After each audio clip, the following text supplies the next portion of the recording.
Okay, I've got some scones here that I'm going to fry.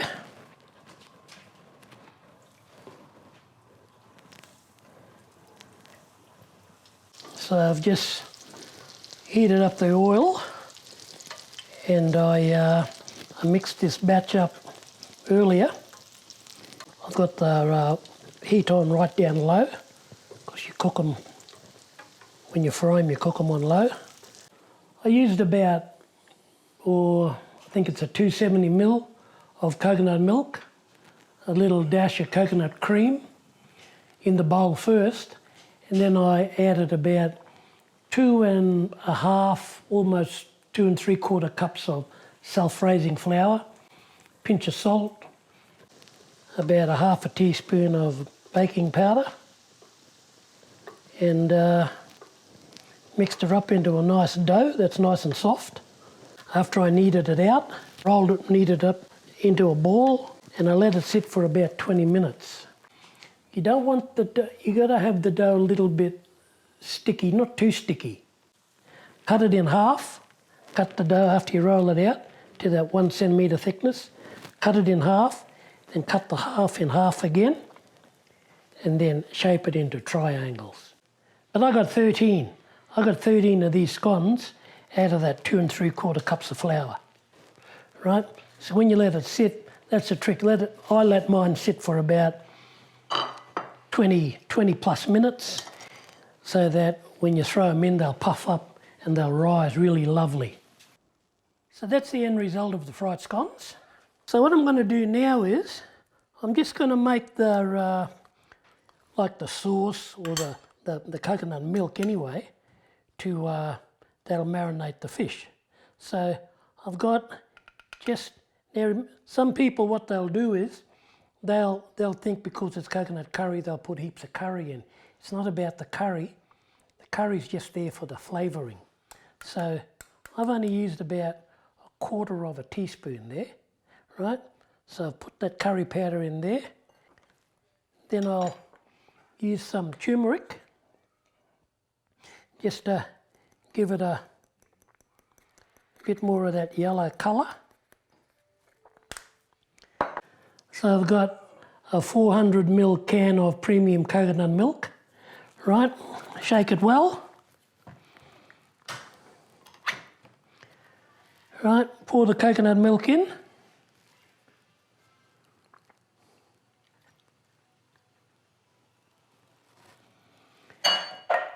Just to add a bit of richness to it, I've got some coconut cream as well. It's a pure WHT natural coconut cream.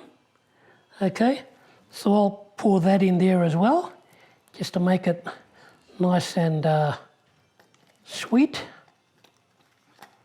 You know, back home what they'll do is they'll get the dry coconuts and they'll skin them.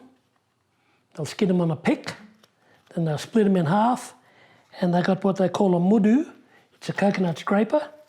Then they'll scrape the coconut into a bowl, and once all the coconut's in the bowl, then they'll get a bit of hot water to throw it in, mix it up, then they'll squeeze the copra and get that pure milk. Oh, can't beat it. Cannot beat it. But you know, down here we got this. So I'll just give that a bit of a mix.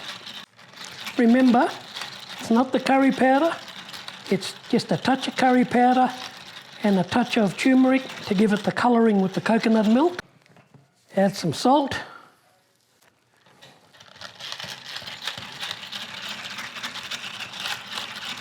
So I've put a blob of butter in there because when you're doing the coconut curry fish, you know, you don't want oil, you don't want it oily. So I put butter in there just so I'll fry my ingredients. So first of all, I've got the onions here, the red onions. So I'll throw these in first.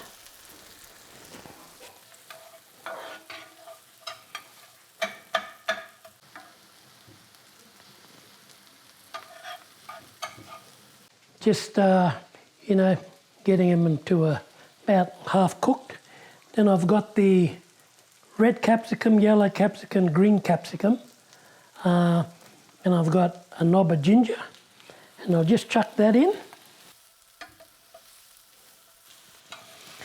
And I'll mix all that up. So the old way they didn't have the, the capsicum and all that. It was just mainly just potato, carrot, onion, and the coconut curry mix with the milk. But nowadays I like to use colouring in mine. We upgrade, if you want to call it upgrade. So I got the red, green and yellow capsicum, the red onions. I got some packet of English parsley there, all ready to throw in with some coriander.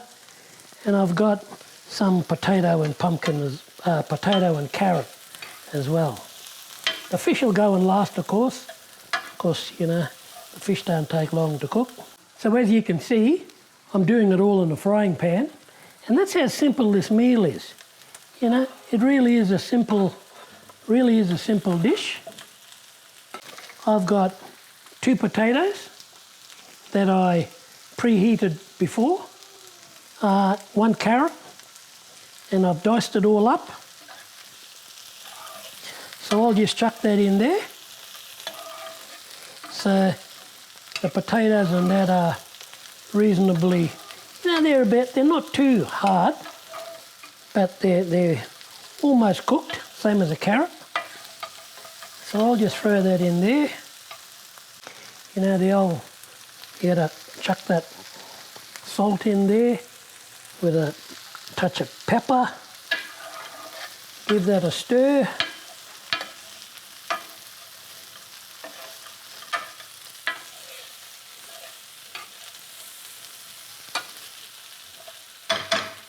So then what I'll do now is I'll just add the fish.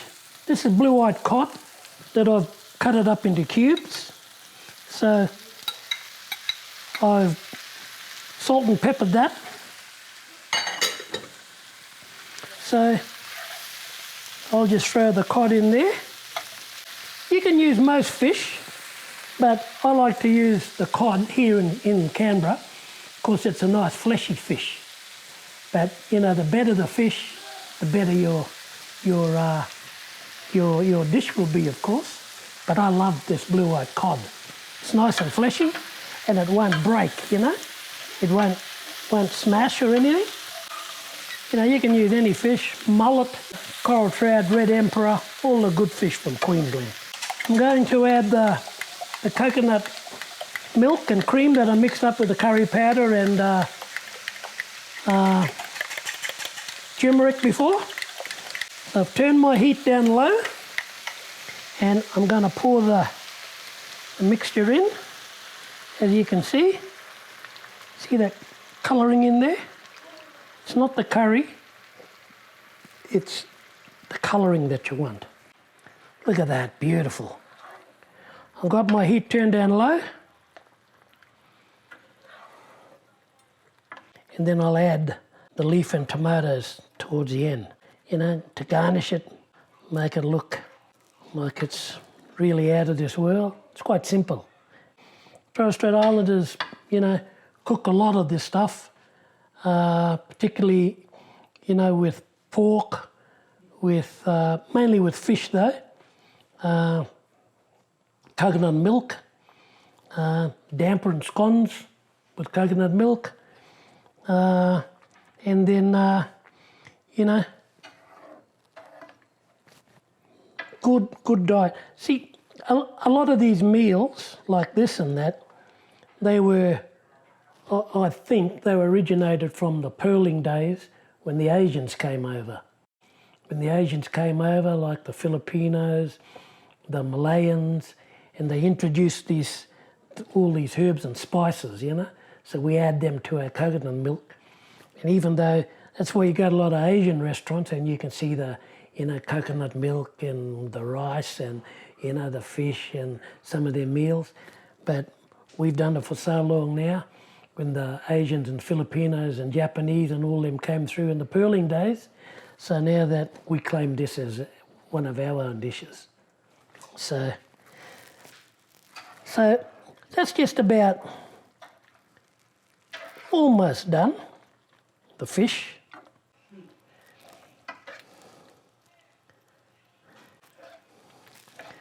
Okay, look at that. Hey?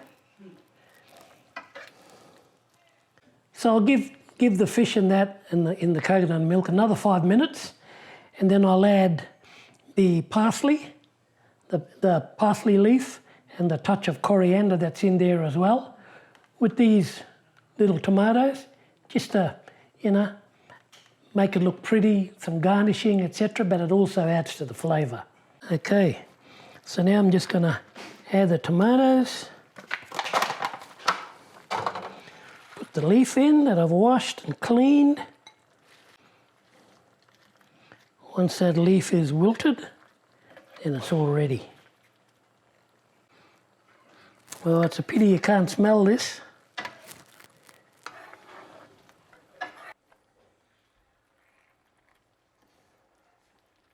Okay, so as you can see, it's almost done. I'd say about another 2 minutes. Just let that leaf wilt a little bit more with the coriander. Flavours have all gone through. 2 minutes and it's done, ready to serve and eat. So that'll serve about, comfortably, 4 people.